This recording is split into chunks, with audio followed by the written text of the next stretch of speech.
4 گروه از افراد هستند که به خاطر اعمالی که انجام دادند دعاهایشان هرگز مستجاب نمی شود، حتی در شبهای قدر که دربهای آسمان باز است و درب بهشت نیز بر روی آنان بسته است.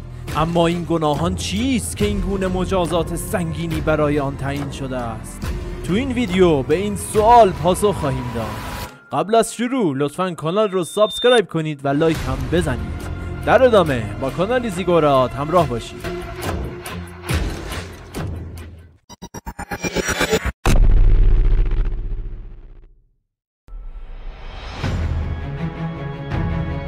رسول خدا فرمودند بهشت را در طول سال برای فرا رسیدن ماه رمضان زینت می کنند.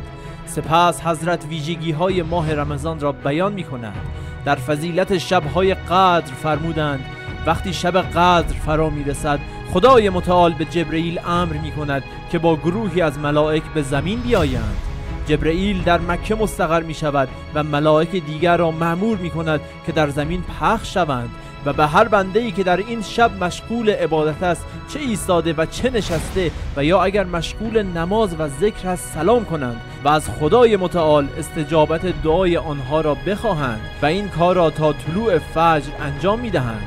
زمانی که فجر طلوع می کند جبرئیل به ملائکه امر می کند که زمین را ترک کنند. در این هنگام ملائک به جبرئیل عرض می کنند خدای متعال در این شب جواب مؤمنین از امت محمد صلی الله را داد و حاجات ایشان را روا کرد.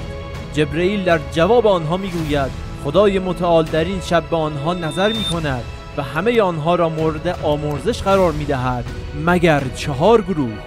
از رسول خدا پرسیدند آن 4 گروه چه کسانی هستند؟ حضرت فرمودند اول گناه کسی که دائم الخمر است هرگز به بالا نمی رود. آنگاه رسول خدا فرمود بهشت بر شخص دائم الخمر حرام است. امام صادق نیز در روایتی دیگر فرمودند شخص دائم الخمر از ارتکاب قتل یا زنا هیچ باکی ندارد و ممکن است با محارم خود این عمل خلاف عفت را انجام دهد در حالی که متوجه نیست. دومین گناه عاق والدین. در روایت فراوانی عاق والدین جزو گناهان کبیره شمرده شده است. رسول خدا فرمودند بوی بهشت از فاصله 1000 سال به مشام میرسد، اما عده‌ای این بوی را استشمام نمی کنند که عاق والدین جزو آنهاست. گناه سوم گناه قطع الرحم.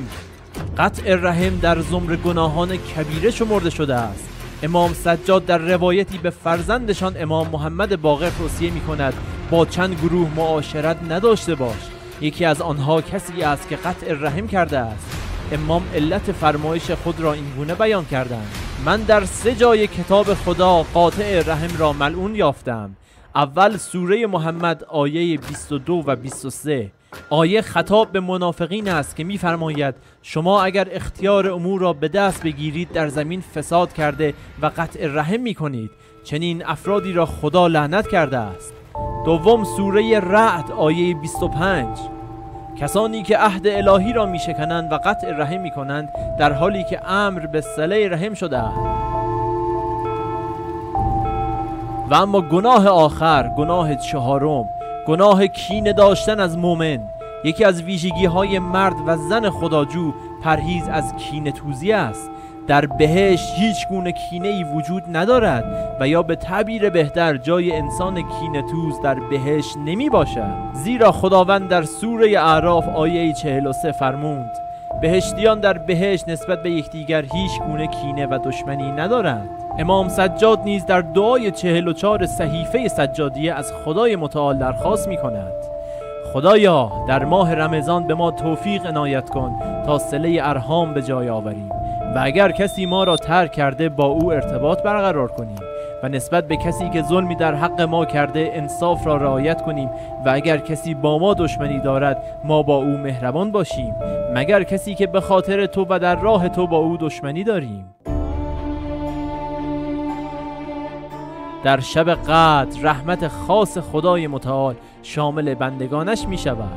انشاءالله ما جزو کسانی باشیم که در این شب مورد رحمت الهی قرار می گیرد و جزو محرومین نباشیم. الهی آمین.